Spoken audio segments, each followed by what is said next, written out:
All right, welcome to the November edition of the FNC Roundtable. I'm joined by the lads of FNC. We've got Mac, Tom, and Alex today, and we're going to be having a discussion about whether we should try and achieve our health and fitness goals fast or slow. Um, I'm actually going to be more on the side of doing things slowly, but I think we all might have a bit of a different stance. Obviously, like everything with nutrition is it depends on the person and we need context for that person. But I think what we can do today is just provide a few different insights that the audience can then listen to and go, okay, cool, like I'm this kind of person, so I might try and do things fast or slow. I guess I'll get things going then if no one's going to say anything. Yeah, mini cut Mac, you're up. So the limiting variable of how fast someone can go and achieve a goal is always going to be about how much can someone adhere to. And the quicker you want to reach a goal, typically or almost always, the more assertive the intervention has to be or the deviation from usual behaviors. I guess to lay out a foundation, that's going to be always the limiting factor, regardless of, how fast can you gain muscle or how fast can you lose fat without losing muscle, all those sort of things. At the end of the day, that's the thing that we want to think about first. Yeah. And I think part of we need to acknowledge what can adherence be like. But then also I think considering how does the goal work as a function of time is probably like the relevant flip side of that, because even if you can be adherent to a rapid rate of weight loss or rate of weight gain, or be adherent to doing 8 workouts a week or whatever, if your outcome is one that is defined by, say, like if we're going to use health, which I think is a terrible word, health doesn't have a finish date. So I think considering, we're going to do this forever, all of a sudden means we reframe what kind of speed we act with. Whereas if your goal was a competition in 12 weeks, we're going to try and push that limit of adherence a little bit harder. I guess it comes back to as well, I like that performance example or a competition example, like that's one outcome which may quote unquote need to be achieved by a certain time point. But if you're looking at building lifelong habits, then why do they need to be achieved as rapidly as possible when it's something that you want to practice over time and gradually improve over time? And you can measure when you may be engaging in a habit more, but why measure it when it's just starting to become part of your life? And once it becomes a habit, you won't realize that you're actively trying to work towards it anymore. It'll just be happening in your life now. So I really like that. I know Tommy said about the word health, right? It was like, what is that? But I really like the definition between health-related goals or habits more so versus performance outcomes, where we may need to deviate away from our normal lifelong habits a little bit more for a set amount of time to perform, but then quote unquote relax a little bit and get back to normal life. Yeah, I think it all then comes back down to purpose and values. Like again, like what is this person's values and who do they want to become? Do they want to just be a healthier person that's going to be around for their grandchildren? Then they don't need that rapid transformation, 6 or 8 weeks kind of thing. Whereas if it's a performance-based goal, whereas like, okay, we actually do need a weight cut, it does need to be more rapid. But I think going back to what Mac was saying before as well, is like the faster, the more aggressive approach that you go with, the less room for error there is as well.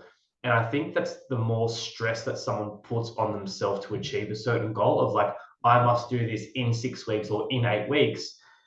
What we then see is not only is there more stress, but they kind of freak out at any kind of deviation, but also the other areas of their life are starting to suffer. And at FNC, we're so big on deep health, social, emotional, all that kind of stuff, that if you want to try and lose weight in 6 weeks, then your ability to go out for some Aperol spritz with the girls or go to the pub with the boys, those things drop off. So I just, again, think like, is that fast approach really worth it?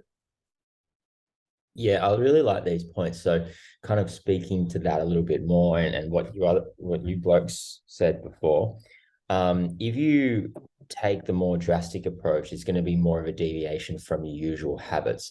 So it's going to give you less opportunity and also less opportunities in time to actually practice new habits and behaviors and build them up. So if it's far removed from your usual behaviors, it's not going to give you any opportunity to kind of like integrate it into your lifestyle long term. So I guess that's a big shortcoming to the fast approach if you were seeking to quote unquote improve your health habits. And I think, Max, something you've implied there is like the idea that creating fast change probably requires like larger changes behaviorally, sort of on the back end. But I think it's probably also worth us like pulling apart those two variables. In the lead up to this podcast, I was thinking like specifically about fast versus slow weight loss. And I realized that in many ways, the only time when I would be happy with a super fast rate of weight loss is when we're making small behavioral changes and it just happens to be happening like that. So I think it's also probably worth considering we have like the speed with which we're approaching our goal, but also what is the magnitude of the intervention relative to what your life is like ordinarily. I think a really common example for this for me in practice with people are people who have been in yo-yo diets for years and years and years and years and years. And they, not all of them, but a lot of them are living in larger bodies and they genuinely want to lose weight. Maybe some of those reasons are genuine, quote unquote, healthful reasons for biochemical markers, because their joints are in pain, because they want to live longer, all those reasons. But some of them do come back to insecurities and self-criticism, these sorts of reasons. But the point I'm trying to make here is I always get them to reflect on the diets that they have been on and maybe why they haven't worked. And I get them to critically appraise their diets. And one thing that always comes up is they said, oh, I failed them, right? Like I failed this diet. I failed that diet. I couldn't adhere to this diet. So, and I always say, what makes you think you failed that diet, right? Like, why did you fail that? And I get them to reflect that these things are so extreme and so rapid and problematic for other reasons. And then I ask them, what's wrong with taking small steps at a time? And they haven't even thought of that before because they're so used to being critical and expecting themselves to go in these crazy, strict regimens. And they haven't even contemplated the opposite. There's lots of reasons behind that as well. But the point of this is I find it really interesting that they deem themselves as failures with these extreme, rapid interventions that are crazy fad diets. Yeah, I think we'll go into a bit of a specific about weight loss and then even muscle gain now, because you've kind of gone down that path now, Alex, which is great. But I think a lot of people, they want these rapid results really, really quickly. And like you said, when they can't adhere to them, they feel like the failure. But they're not the failure. It's actually the approach they've gone through. So they've gone with hasn't actually worked for them. And when we go with this really rapid approach, again, like I said before, it just adds so much stress onto someone's life.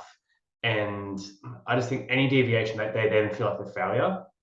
But these approaches, they're just not sustainable. Like I think, there's one of the more recent ones has been 75 hard, where you have to train twice a day. You have to, follow a certain diet. You can't have a cheat day. You have to read 10 pages of a non-fiction book and drink full liters of water or something per day. It's ridiculous, right?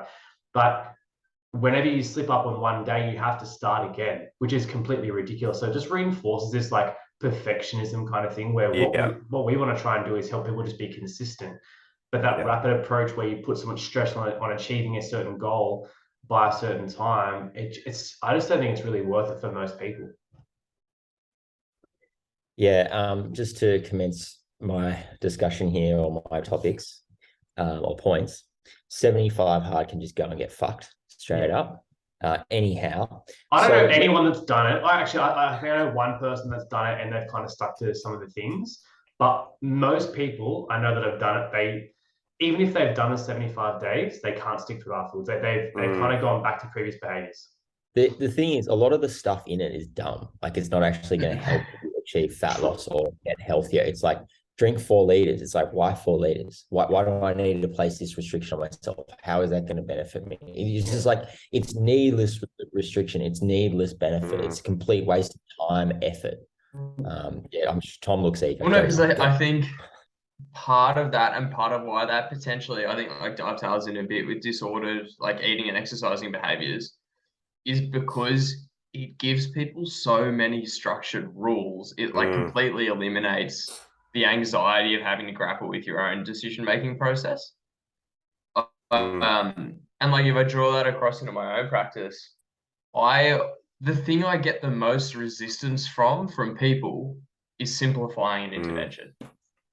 Like it is way harder to have someone come to you who wants to track their macros to the gram to try and talk them into tracking calories and like a minimum protein and fiber, or to try and get them to go from tracking calories to like tracking in a more qualitative sense or having a food log. Because if you're taking away those hard rules, you're sort of giving people a bit more space to actually like have to think about things and to like grapple with uncertainty. And particularly if you're doing an extreme intervention, you're going to see some kind of extreme shift in the short term. That's like quite reassuring that, hey, like you're seeing movement. But ironically, that makes it even harder for you to embrace maintenance or just staying in one spot eventually. Yeah. What was I going to say before? Rules are easy to follow, right? Until you don't follow them anymore. And then you just go, fuck it. Like that's all or nothing approach. But like having a set of rules to follow, it makes your life easier because like you said, you don't have to think as much. It's like, oh, I have to exercise twice a day. I have to have 4 liters of water. There's no real thinking involved. So I listened to something recently, and this is why I kind of thought about this whole fast versus slow situation. And it was a story about this athlete, and she had this program to follow, but she kind of like 10x'd it the whole time. She was doing like way more. And like she was, instead of like doing what was said, she'd just do a little bit more. She'd try and go a little bit faster. And her coach basically said to her, like, do you want to be fast now, or do you want to be fast in 4 years, like for the Olympics? And she's like, yeah, like if you keep doing what you're doing right now, you're going to burn out. And I thought like a question that we can ask our clients is like, do you want to, like, let's say, for example, we use weight loss. Do you want to be lighter in 6 weeks, or do you want to be lighter in 6 years? So you actually like, you've got to be able to maintain, you've got to be this healthier version of yourself in 6 years time and beyond, rather than just in 6 weeks. And then what happens next? Yeah. Interesting point there. So if we actually look at the evidence comparing fast versus slow weight loss, it's actually in favor of rapid weight loss, and even in terms of rebound and who's going to sort of maintain that weight loss long term. And there was a 2019 study by Radika and colleagues, which kind of when it came out, or at least soon after, it tends to get cited a lot on social media with people saying, see, like, go do the aggressive thing.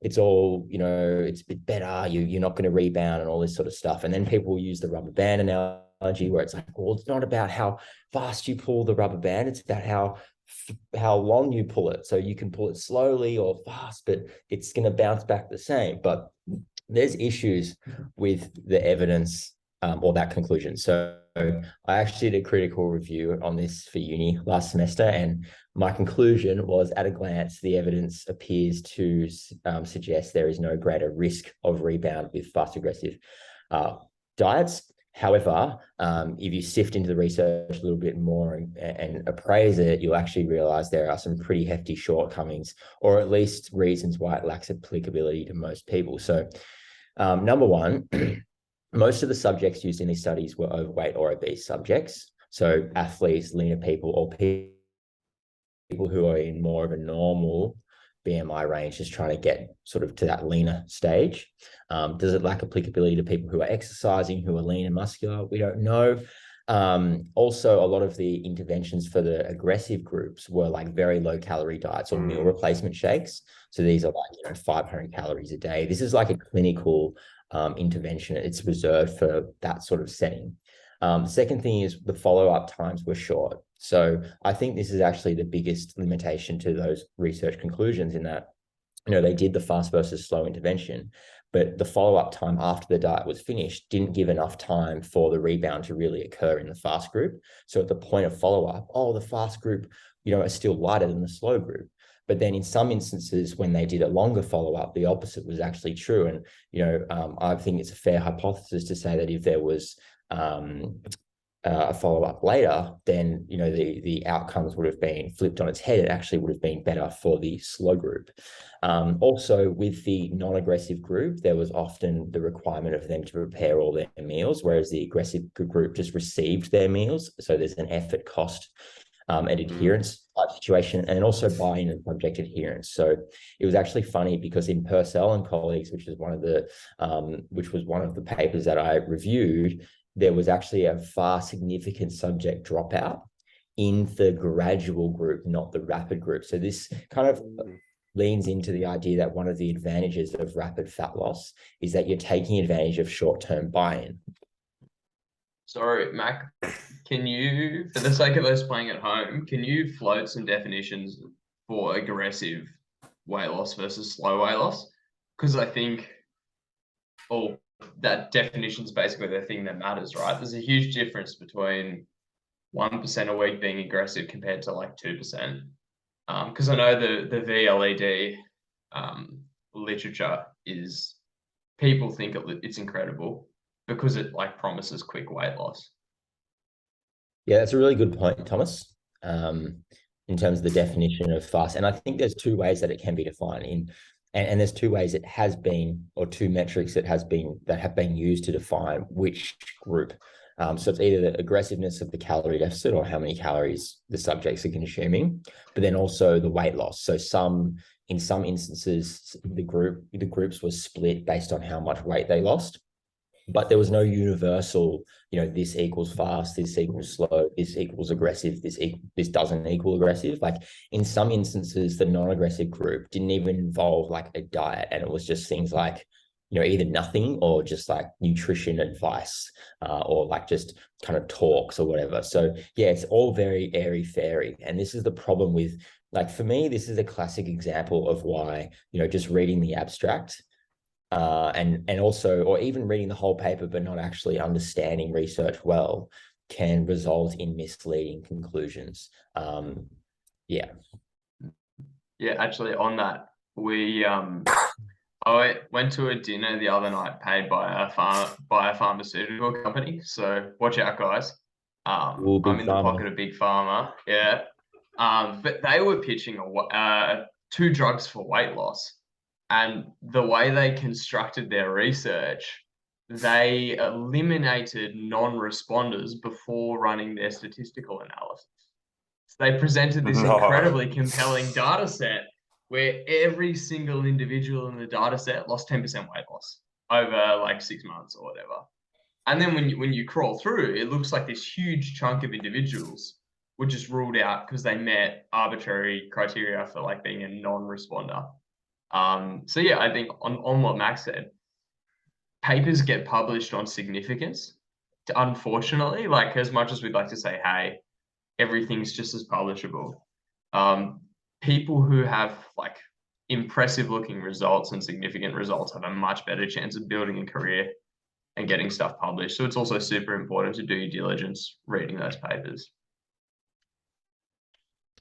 I think, I think we've kind of been a little bit one-sided so far with our argument of at least fat loss and whether it's better to go aggressive/fast or not. And I think we should probably talk about, are there some pros of a fast approach? Try and keep a little bit balanced. So as I mentioned before, evidently it takes, it's more advantageous for buy-in. So that fast approach takes, the subjects or the people who follow that approach can be more bought in. Adherence might be better for that short period of time. But like Josh said, I guess the counter to that is, it's easy to follow rules until you don't follow them anymore. But I guess one other thing you could say is, I guess 2 possible advantages of an aggressive approach is, could it potentially kickstart change or get someone over the first speed bump that results in them changing their behaviors or being motivated to change their identity and become more of a health-seeking person? If they've kind of been hitting some roadblocks, is that enough of a push to get them over that first roadblock? I think that's the first argument for an aggressive approach. And I'd be keen to hear actually Alex's thoughts on this especially. And the other thing is it gets the job done sooner. So, if you only need to lose, like you'll want to lose 2-3 kilos or something like that, do you need to go and do a slow approach? Like if you're already a health seeking person, let's say you're already even an athlete, is there an argument for a short and sharp type approach? And I would make the argument of, well, if we're managing some of the trade-offs, if we already have health-seeking behaviors and we're just looking to tidy up things, then I would argue that, yeah, mini cut can actually be a fantastic idea. On the buy-in argument, I actually support that. Like people, and again, that's very, very, very, very dependent. Because another thing with the research papers, it like you said, it shows so many reasons why we can't just read the abstract when you dive right down into the methods and how results are manipulated and yada, yada, yada. But another key thing here is like that example with the VLEDs, very low energy diets, but they've been given meal replacement shakes, right? Everything has been given way less practical burden. It's under a constrained research environment, less social influence. If we think about the applicability of that in real life, another key factor we haven't thought of here is like access to nutrition professionals. So if we separate a group into, all right, someone's bought in, they're going to get really rapid results, and they're under the guidance of a nutrition professional who is trying to conduct it as quote unquote safely as possible, and then helping them transition afterwards and manage expectations and manage risks.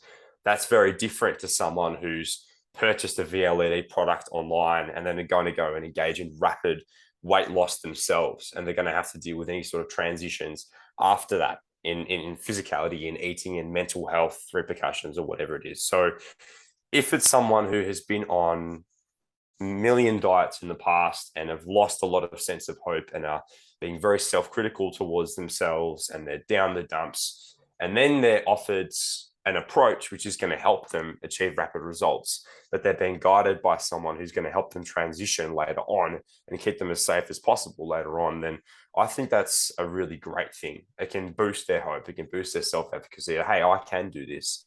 I can actually make change compared to the past where I felt hopeless about it, right? That I think it's really important that they are guided rather than them buying into something which is going to quote unquote promise rapid results where they're on their own with limited guidance, where there's a lot more risk there. Yeah, I definitely agree with you on that. And I think to link that up with what Max said earlier about sort of the pros of like more rapid weight loss, I will sometimes use rapid weight loss, but I will do it like with the agreement and on the condition that there's a get out plan, or that we have sort of a plan for after. I think especially for a lot of smaller individuals who might not necessarily be on a huge amount of calories, especially if you're a woman who has like a degree of fluctuation with your body weight because of your cycle, 200, 300 grams a week can be imperceivable some weeks, or even for a fortnight before you sort of see that whoosh. So like in those kind of cases, I think there's probably a case for, hey, let's be a little more aggressive for 2 weeks, knowing that it's going to be 2 weeks, and then know that at that point we're then going to spend a week at maintenance, because that way people they get a bit more reward, but they also understand this is short term and we're going to return to an appropriate amount of intake. And it's funny because even if that approach averages out to the same amount of weight loss over time, I seem to see people more excited and more likely to engage with that more polarized sort of high-low dieting structure than if I just gave them a very small deficit for long periods of time. Yeah, it's why I like the way that Max done the mini cut is that it ends with a maintenance phase. So obviously, like at FNC, like I'm not anti-fast completely. I think it's the right tool for the right person at the right time. But the way that Mac has done it, like this would be classed as an aggressive diet, but it's not even as aggressive as some of the dumb shit that's out there. Like this is like, between 10 to 25% deficits. And then the last week is a maintenance phase. Whereas you see some diets out there that are like, what did I send to you boys the other day? This, the weight loss drops, and you take the weight loss drops, but you're also on a 1250 calorie diet. So that's actually why someone's losing weight. But what happens after they stop taking the drops and they stop like following the diet? Like, do they know how many calories they need to be on? And again, that's not with any guidance. So I think our approach with the mini cut is really good. I think doing it for an athlete who has, again, the purpose comes into it of like, you got a short-term mini cut and then you're going to be at maintenance and then try to ramp the calories up for competition season or whatever it is. I think that's a really great approach. But I think there are some people where it just doesn't work for. Who doesn't work for? Sorry. Yeah, whilst there are pros and cons to it, I think it's like a big part of it is, yeah, obviously it's the individual as well. Some people can be very risky, but then you also get those sort of more objective kind of methodical type thinkers and athletes who are just like, well, I've got 3 kilos to lose. Let's just, do a stage of this and then we go back to the other approach that we're doing now, sort of thing. But I think there are a few risks that we probably should also lay out with rapid weight loss or aggressive dieting. We've already been through the risk of rebound quite heavily. But other risks include dichotomous thinking. So, and kind of when Tom was talking about going into a dieting phase and then going to maintenance, it's kind of like, well, if we're encouraging this, I'm in the diet, then I'm off the diet, or this, I'm on the bandwagon, I'm off the bandwagon, then that could potentially manifest to some disordered eating behaviors. We also want to think about energy availability, especially for athletes. If calories go too low, are we going to be suffering the impacts of energy availability? Although I guess a counter argument to that would be, well, if it's short, then it's probably not enough time for those negatives to manifest and we'll sort of be back at maintenance. But I think it'd be also prudent to sort of go into the more like myth busting type thing with aggressive diets. So, I guess the one that I'll just lay out a few and then we can probably discuss them. So you'll damage your metabolism. So that's one I think we should attack. You're going to lose heaps of muscle if you go aggressive, which can be the case, but there are ways to attenuate that. And you're going to mess up your hormones with a Z on the end. So maybe we could get started with that. Yeah. And also another one is that your performance will suffer. I think if I go with that one, a classic one is like first day of a diet, someone says, oh man, I'm just struggling with energy. I'm like, you shouldn't even notice the difference. It's like the first day or the first week. Like seriously, you shouldn't even know that you're like, your body won't know. It's just your mind. So I'm like, just don't tell yourself that you're in a deficit, please. I'm depleted. Yeah. Depleted. I think like on the people don't think enough about how not all weight loss is equal. And on the topic of like tanking your metabolism or tanking your hormones, there are individuals for whom rapid dieting really knocks around. And particularly, I for whatever reason, I don't have great evidence for this. Maybe one of you guys has good evidence for it, but people who seem to do that chronic yo-yo dieting thing, I seem to see, at least anecdotally, that the more times they've done that, the harder things seem to get on average across time. But like if you're someone who's with significant obesity, you're probably going to find your hormones actually, well, if you're going to test those, like if you even know that's a variable you care about, you'll probably find your hormones and your hormone panels actually improve as your level of adiposity approaches more of like a quote unquote normal range. For the viewers, adiposity, body fat mass. Thanks for that, Dr. Thomas. Well, no, because like I think oh man, that's a big can of worms, right? But I think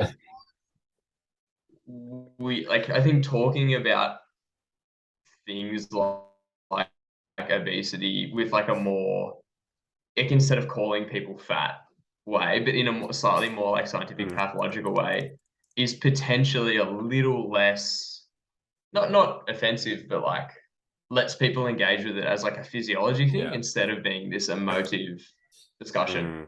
But I'm open to being wrong about that. It's a thing I need to improve on. I like that point, Todd, because a lot of people say, I feel fat, but fat isn't a feeling.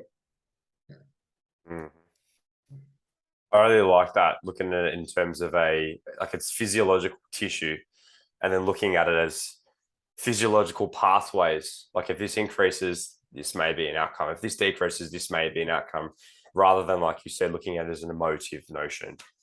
Because then the society side of things is another can of worms itself. However, with the rapid weight loss and muscle loss side of things, that's another thing. And I listened to your podcast yesterday, Mac. I just exploited your research project after Tommy said to go and listen to it. You know your podcast from last year, Mac? Was it last year? Which one was that on? Which On fast versus slow. Oh, yeah. That Oh, was awesome. I love that. Anyway, yeah. So one notion you came back to, which was, yeah, there is a risk of lean body mass loss, right, with a more rapid approach. There's also a risk of lean body mass loss in a slow approach. Maybe it's slightly greater in the rapid approach. However, one key thing as well here is lots of the research is on people who wasn't reported if they're resistance training or not. What it's rarely reported like the specific amount of protein per grams of free fat mass they're eating, right? So like one thing I wanted to talk about here is like, how can we attenuate that? You mentioned that before. And this is probably it can be applied to everyone, but more so for the athletic population. And I read last night one of Schoenfeld's papers with a couple of other colleagues, and they looked at, this was published February this year, I think, and they compared, there was heaps of variability in terms of the size of caloric deficits and the length of the intervention and so on and so forth. But they looked at impacts of, again, energy availability on training performance and whether volume should be decreased or total amount of work should be decreased with resistance training to manage that lower energy availability, or whether increasing volume over time can help. And they found differences, again, which you can get into after, but they found that actually increasing resistance training volume over the course of the deficit could help to manage attenuating the muscle loss, but also that decrease in energy availability as well, rather than just slamming someone with heaps of volume at the start or slamming someone with insufficient volume and then losing lean body mass loss. But I think it's a good opportunity to talk about maybe why we care about lean body mass loss during this process, and maybe looking into what happens when those numbers decrease on the scale. I also think the thing there is the lean body mass loss. Like I tend to think training stimulative and nutrition is like facilitative of body composition, of like muscle change, right? Often the people doing the very ambitious weight loss attempts are also the people with the most trash resistance training interventions. I don't want to throw CrossFit under the bus here, Josh. I love you, I'm sorry. But I look at like a lot of the people doing like a CrossFit or an F45 challenge, which is like training exists as an energy sink. It isn't, there's a very big difference between, hey, I'm going to train like a bodybuilder and sort of maximize that anabolic stimulus, as opposed to, hey, I'm going to do burpees and things which feel hard, because if I work hard and if I suffer, I don't know, some divine being will give me weight loss. Yeah, and it's also like those people that they're the ones that will measure their body fat percentage on, or sorry, they'll predict their body fat percentage on a in-body scan and say, oh, I lost 500 grams. Well, like, did you even notice that you lost 500 grams? How did you go with your list? I actually got stronger. Well, fantastic. Like, what does it matter if you lost the muscle? If you think you lost muscle, you actually feel better and you got stronger. But I think what we want to try and do in these phases is actually lose fat, not muscle, like you were saying, Alex. And if we make sure we are doing some kind of resistance training, we're eating enough protein, we're not dieting too rapidly, but also getting sufficient sleep. That's a really, really big one, because I think like it's when we undersleep and we are in a weight loss phase, we actually lose more muscle than fat. We don't hold on to as much muscle, where really what we want to try and do is maintain that muscle mass.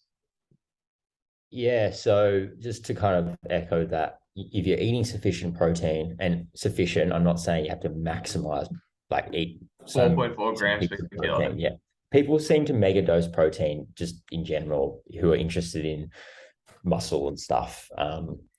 So you just need to make sure eating enough protein and doing some load-bearing exercise really attenuates the risk of muscle loss in fat loss, to the point where I wouldn't even worry about it unless you are already super lean and or super muscular to begin with, in which case like there's there's an increased risk. But, to get the benefits of training for muscle retention during fat loss, for most people, I don't think it's worth stressing whether they did like a periodized hypertrophy program with, body part volume equated versus just doing CrossFit. Like at the end of the day, the body just wants to get tension through muscle. And that's going to provide sufficient training stimulus. For most people who aren't super lean to begin with or super muscular, that's probably going to do the job just fine. So I don't want people to like watch this or listen to this conversation and think, well, if I'm in a fat loss phase, I can't do CrossFit anymore. I have to go and do a periodized hypertrophy program. It's just not the case. So that's the first point I wanted to make. And, obviously muscle is quite tied into performance because muscle is the thing that does the work. Muscle is the thing that lifts the weight. Muscle is the thing that moves the human down the track or whatever.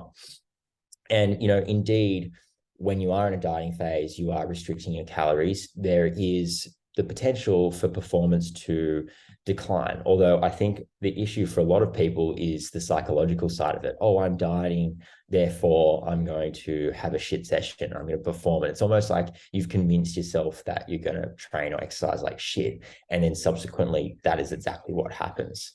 And I've done dieting phases myself in the past, and I would even fall into that mindset where I'd say something stupid like, oh, I'm depleted or something, and then use that as kind of like as an excuse. I think this is something a lot of people need to watch out for. And whilst you probably won't progress with strength or performance outcomes like you would if you were at maintenance or in a surplus, unless you're super lean, you're probably not going to you probably shouldn't see performance decline. And if you did start to see notable performance decline, that's a bit of a red flag in terms of, okay, have you been dieting too long? Are you too aggressive? Like you might be doing something really out of sorts here. And, or it might indicate that, yeah, it's time to take a bit of a pit stop, do a bit of a maintenance phase because, there's some diet fatigue type stuff going on here. Yeah, Mac, what you said before about I'm depleted, my performance will drop. I think it's also a form of self-handicapping that people do, of like they go into the session, they go, oh, I'm dieting, so my performance today is going to be really shit. So it's a win-win situation where if they actually do train like shit, they already said, oh, I'm going to be like shit today. But if they actually do really well, that's a win as well. So they've actually defeated themselves. So I think it's a form of self-handicapping sometimes.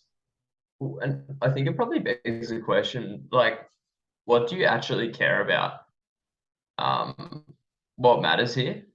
Because if we're going to run with that example, right? You're an athlete, your performance as an athlete's realistically the thing you care about the most. If you're dieting in a way which gives you the fear of dropping in performance, why are we engaging with that and why do we feel that drive? Because often I think people say they want weight loss when they actually want something which is like weight loss adjacent, whether that's like a performance outcome, whether that's a way they feel about themselves, whether that's really just them trying to resolve like a dislike of how they look or how they feel right now. It's important to interrogate and to sort of pull out those pieces. Because like if you're a CrossFit athlete, you are going to get heavier over time if you continue to improve realistically, just because you're going to acquire more lean tissue. And there's not enough running, and obviously you're not going to get to 120 kilos, so your gymnastics performance shouldn't tank. But realistically, you just want to build the best force producing machine possible. So do you really need to lose weight, and do you really need to be that lean would be questions I'd also be asking. Yeah, I think two other questions you can ask is like, okay, what kind of person is this helping you become? Or what kind of athlete is this helping you become? And do you need to do this rapid fast approach? And the other one is like, okay, what are the trade-offs? And are the trade-offs worth it? So doing a rapid approach, is it worth the trade-off on your social life, on your performance or your mindset or whatever it might be? Is the trade-off worth it? If not, then let's go with the slow approach. Yeah. Sorry, Tom, you go. No, you go back. I was just going to say another trade-off or risk thing that Tom alluded to, and I also mentioned before, is that whole metabolic adaptation thing. Now, and I just want to give my 2 cents on this. So Here's some research that really points to this not being a thing, or the idea that you can damage your metabolism. And even if there is quote unquote metabolic slowdown, where just to define that, you have a reduction in the amount of calories your body burns independent to the amount of weight that you've lost, because understanding that if you're a lighter human, you're going to burn less. So independent or beyond that, as soon as you kind of increase your calories and you've got the same lean body mass or muscle size as before, that's going to sort of cancel itself out.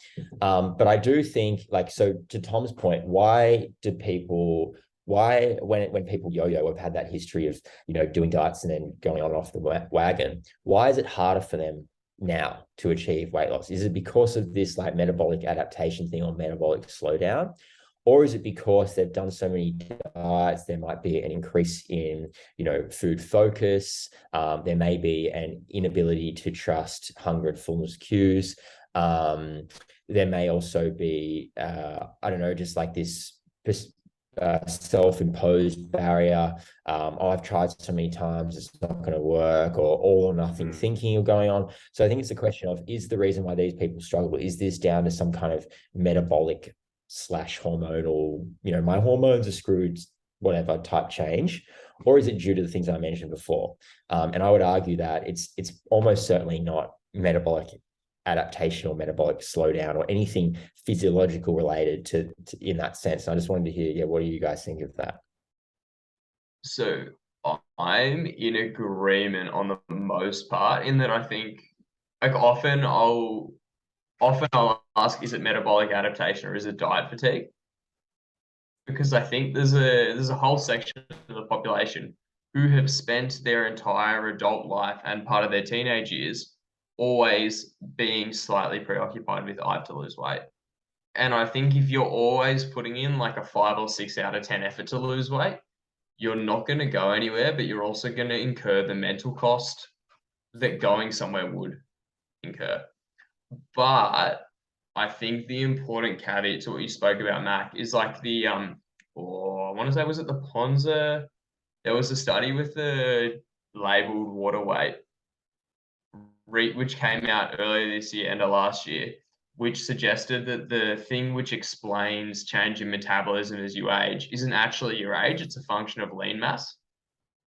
And I do think, particularly if we talk about that demographic who use exercise as a calorie sink as opposed to being stimulative for muscle growth, I do think there are individuals who, after 20 or 30 years of dieting, inconsistently, sort of that crash dieting, weight regain, their body composition can trend worse on average because they're losing marginal amounts of lean mass at every step of the way. And I think that would explain the metabolic adaptation better than, say, an individual who's on the bodybuilding stage who has metabolic adaptation because, like, they're effectively starving themselves. It's on the language we use, right? We're not like damaging our metabolism or breaking our metabolism or ruining our metabolism or anything like that. It's like you said, Tom, even like Max said before, like if we are over time engaging in yo-yo dieting and progressively perhaps regaining the same, if not more, amount of body tissue, but losing lean body mass over time, then okay, maybe we have a lower BMR or basal metabolic rate over time. But like Mac was saying before, there's no reason why we can't, I don't want to say fully counteract that, but we can't work back towards building more lean tissue, and we can't work back towards losing body fat over time. So it's okay, this may have happened, but that doesn't mean that your body is broken or that your body is damaged. It's all in the language that we use, because if this person's been engaging in yo-yo dieting over time, they're already, like I was saying back at the start, they've probably already got this sense of I'm a failure, and then that can transition into my body's a failure. And where's the hope coming from? And where's this person's, what's happening to this person's self-esteem or ability, belief in the ability to make change? So I think it really comes back to the language that we use around it. But I also really find interesting what Mac was saying before about how people always want to point fingers at one thing. There's probably a little bit of everything. And if that dichotomous thinking is in place, that they're on the diet and they're going all in, or they're off the diet if they're not seeing any rapid results, and then they may be more food focused and regaining weight, we really need to consider that as well. And I've seen that many times before, where even if we try and take a slow approach and they're not seeing change rapidly, then they still see those small steps as a diet in itself, because they've been doing that for a majority of their adult lives, versus seeing it as what was saying at the start, slowly building habits over time, which we're going to eventually use one day. So I agree that it's multifactorial, as everything is, but it's really important that we use, I guess, strength-focused language or supportive language towards people, rather than what we see out there online where you've damaged this or you've broken that. Yeah, I think those people that fall into that trap of, asking, is it metabolic adaptation, or have I broken my hormones, or have I broken my body from years of dieting? I think they have this feeling of helplessness, and they don't have control over it. Whereas I think what we really try and do with our clients is give them a sense of hope that they can do things. And okay, don't worry about the past and what's happened in the past. Let's focus on what you have control over, and you have control over your what you eat, how you eat, all these kinds of things. Let's try and give you that sense of control and hope again, that you can change your life and become the person that you want to become. I really like that point of perceived hopelessness, Josh. I think for a variety of reasons, I think there's a part of people where they like that narrative of hopelessness, right? Because it ultimately, it shifts responsibility away from oneself. And I think that's important because it helps people are internalizing this message of, I have to lose weight, I have to be slim to be health seeking, to be a good person, to be worthy of love, respect, whatever. And if you're receiving that message and you also consider yourself 100% responsible for your body composition, there's a lot of dissonance there, and it ultimately leads you to the conclusion that you're a bad person. Whereas alternatively, when there is an avenue provided, hey, it's not you, it's this, that's a very tempting road to go down. But I think that's where part of the role of the coach isn't just to facilitate weight loss, but it's to show people, hey, if there is this underlying desire, if I want to be a health seeking person, you can achieve this in ways which are both involved with your weight, but also in a weight neutral context. And that's where that finer skill of coaching comes out. Yeah. And I think giving into that sense of hopelessness, what does that achieve? If you give up, if you say it's metabolic adaptation or hormones or cortisol or whatever it is, and you just don't try, then things are going to get worse. You may as well play the cards that you think that you've been dealt, and make some effort and try your best with what you can do, right? We go back to that golden behavior criteria of what you can do, what works, and what you want to do as well. But I think, again, what you said before, Tom, about it's almost like stacking up those wins in regards to behaviors rather than just on weight loss. And that's why I like the slow approach as well, because your success isn't just defined by how fast you're losing weight. It's looking at, okay, cool, this week you had 2 serves of fruit. This week you had an extra serve of veggies. This week you went for an extra walk. We're stacking up those behaviors. And people also, people don't have a weight loss problem, they have a weight maintenance problem, right? And we see this so many times that almost mentally it's easier to diet than it is to maintain, because you're noticing these changes, you're seeing these changes. But it's really hard mentally to maintain because you're not noticing any changes. What the goal is now to stay the same. And I think another issue with the fast approach is it almost reinforces the hedonic treadmill of you get somewhere in 8 weeks, and how many clients then say to you, should I do a mass phase now, or what should I do next? What phase should I go into next? I'm just fucking stay where you are, just maintain. But that's the hardest part. Whereas I think as a society, as everyone should just try and get off this hedonic treadmill and just be okay with just being where you are for a while. I think there's nothing wrong with going dedicated for a period of time. But yeah, I definitely agree with you. People struggle to say, well, I've done that phase. Now I'm just going to go for a life phase where I just put my nutrition on this maintenance burner type thing so I can let other areas of my life thrive. Like you said, like people are always like, I'm in a cut now and now I'm in a build phase. Yeah. And But it's so many like, coaches bro, do the same thing, man. I don't know if any of you guys are in a phase at the moment. Like, I think that's a really cool thing about FNC is like, we're not always posting, oh, I'm in a deficit now and here's my deficit diet, or I'm in a mass phase. I see so many coaches out there promoting this phase lifestyle that it makes sense why the clients think, oh, should I do a phase now as well? Like, just like being in a life phase, like Max said. I feel like there's so many coaches of bodybuilders, like there's so many coaches online that are associated with quote unquote health and fitness are bodybuilders who are in a bulking building phase and then are in a shredding phase leading up to a competition, right? Or doing a cut midway through a bulking phase. Like, I feel like that's because that's become the image of health and fitness, that people who just want to make a lifestyle change or may not even know why they want to make change with their nutrition or their lifestyle just automatically think they have to be in a bulking or a cutting phase. I think maybe that's a contributor there. But also as well, when you're saying people have a weight maintenance problem, I really like that point, because if people have been spending years dieting and maybe they haven't been as supported to a transition towards maintenance, imagine the problematic behaviors they've learnt or the behaviors they haven't learnt during those dieting phases, and the problematic thinking styles they've developed towards food and towards dieting, or problematic thinking they've developed towards themselves.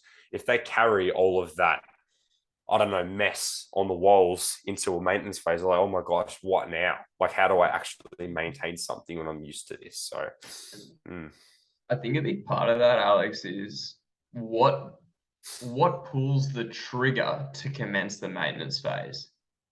Because almost invariably when I talk to people about like their diet history, something goes wrong to trigger the end of the diet. Whether that's like some discretionary eating, whether that's, oh, the weight didn't go down as much this week as I thought.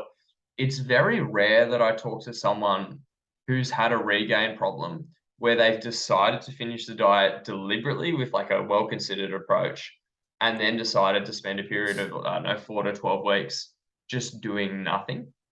I think the problem arises when we diet on a knee jerk. We start the diet on like a knee jerk, oh, I have to do something manner. And then we finish the diet because, hey, it's not working, or there's something fundamentally wrong. And that's where we get those sort of big spikes and troughs. Yeah, I believe actually if we tie back into values, like again, what you said, that there's a knee-jerk reaction into dieting, and people don't actually consider how it enhances their life. I believe there was a study done on acceptance and commitment therapy and weight loss and weight maintenance, and a group that did the whole ACT stuff. They did the values clarification and the values commitment, and they assessed barriers. They were actually more successful in their weight loss and weight maintenance as well compared to a control group. So actually doing the values work, figuring out why you want to do something in the first place is really worth it, rather than just going, shit, I need to lose 5 kilos because I've got some holiday coming up. Yeah, cool. I think that's the thing I know Mac does quite well. In that, I remember when I was working with Mac, he asked me, he was like, okay, like, how is this going to actually impact you and change your life? In that, like losing a little bit of weight. And I don't think enough people are asking that and trying to reconcile that with what are the things they value.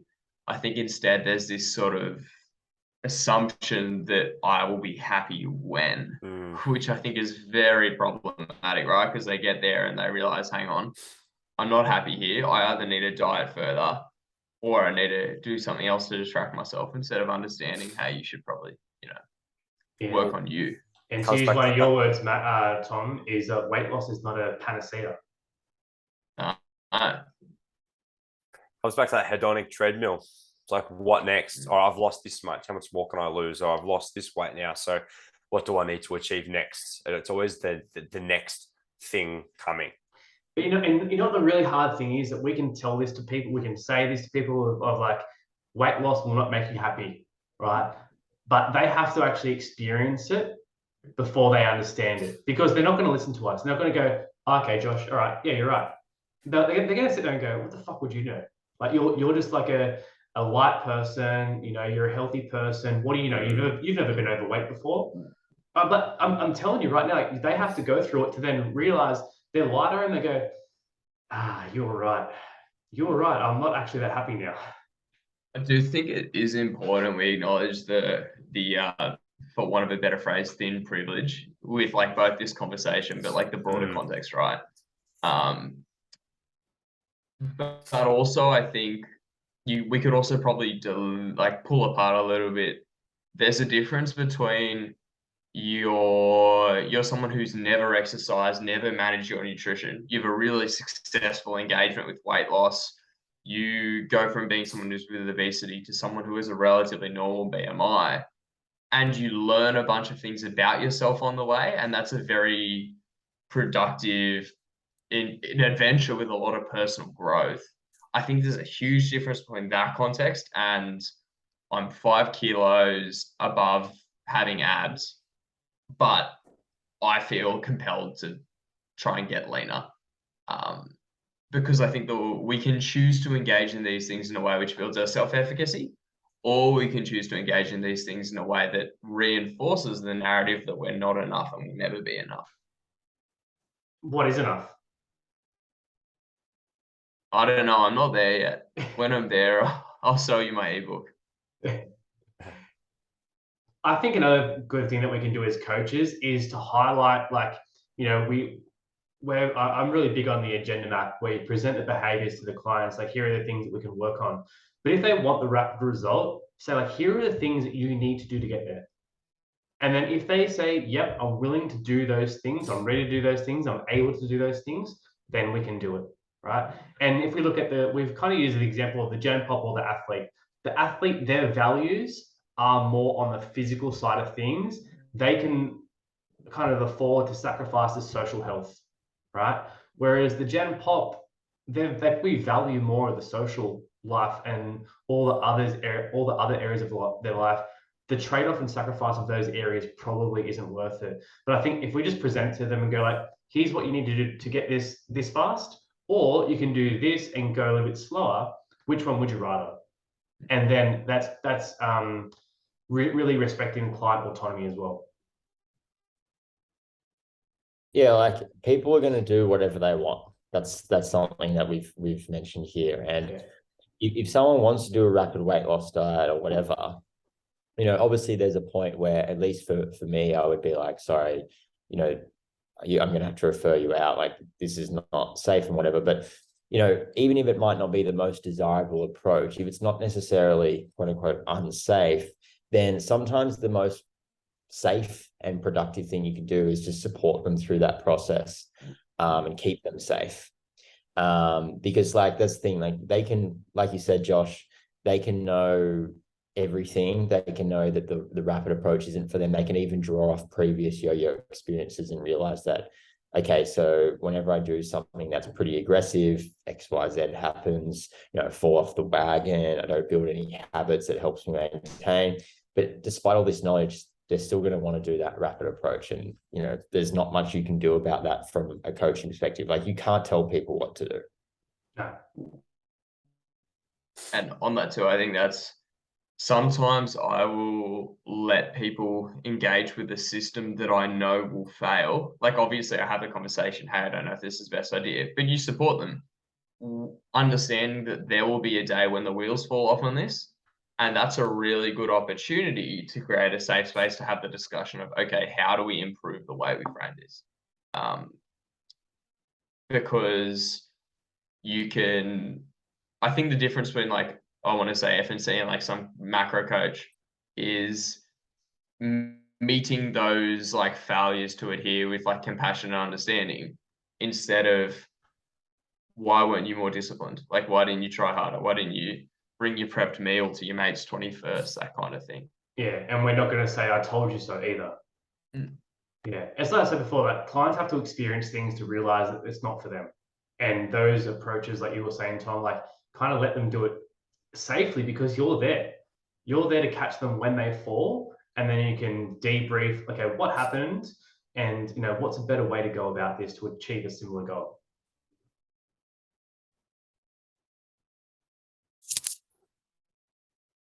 Well, I think we've reached the end, lads.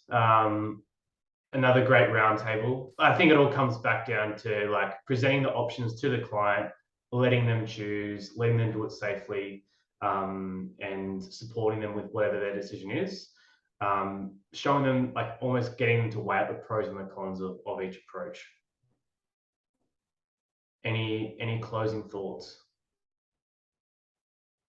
One closing thought, just on the muscle gain side of things, is that you're also limited by how much you can physically gain muscle and also strength.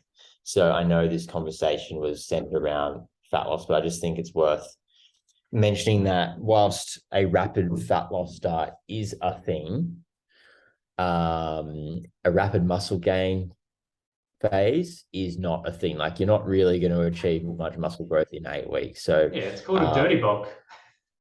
Yeah, you won't achieve any more muscle growth, but you'll achieve more fat growth or gain, and therefore weight gain. So if you were looking at scales as the only means of assessing progress and you were ignoring body composition, then I guess there is an avenue where a rapid muscle growth phase could be a thing. There's a rapid adiposity growth. Yes. I do miss the naivety of my first streamer bulk. It was very exciting to gain 15 kilos, thinking more than half of it was muscle, and then lose that 15 kilos and realize I'd probably gained 3 or 4 kilos of muscle in that time. But on that, I think the advice I give to almost anyone who's trying to gain muscle is you want to see body weight creep up as slowly as you can possibly notice it creeping up. So talking weeks and months, really slight trends, just because like we want to ensure you're eating enough food, but there's not much merit in sort of really rapidly escalating that intake. Yeah, it's about 1 to 2% per month, isn't it? We're looking at. Yeah, that's like the number I see bandied around. I think it becomes hard practically when individuals are very light to do those. Like, how do you have someone who's 50 kilos who's gaining 500 grams a month, and how are you confident on that outcome? Becomes a bit trickier. But I agree in the concept. Okay, cool. Lads, a little quick rapid fire. What is something that you've learnt this week that is not nutrition related?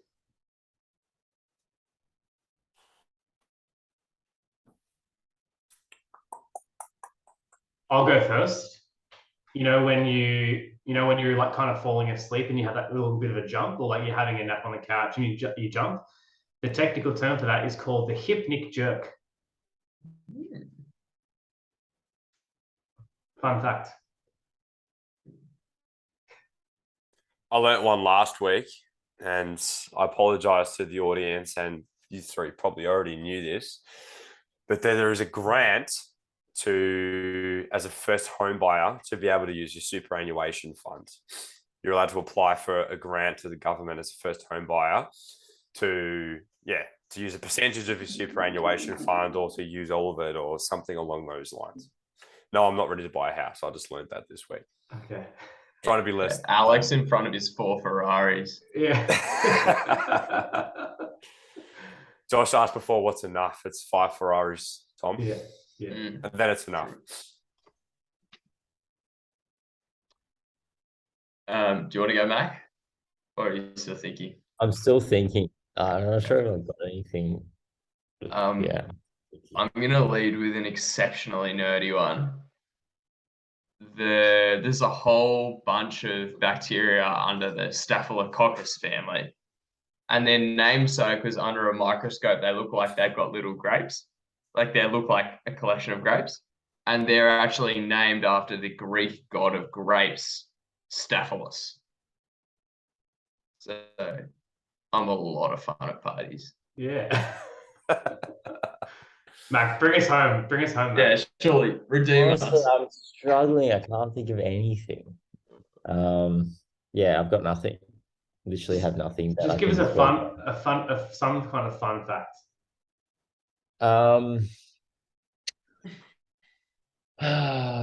Well, this week I learned that my girlfriend is extremely disorganized. How Which long have I, you guys yeah, been together? like 3 years, 3.5 Yeah, years. surely you knew that. You just realized? The reason why I realized this, and this is kind of funny, is yesterday she wakes up and she goes, "All right, I'm going to the gym." And then she goes, "Oh, shit. I'm like, what's wrong?" She's like, "My visa expires today." I'm like, "Oh, so you didn't think about that one, did you?" She's like, "Oh, well, anyway, by lunchtime, she is going to the airport to get a flight to Thailand." Now she's in Thailand. Oh.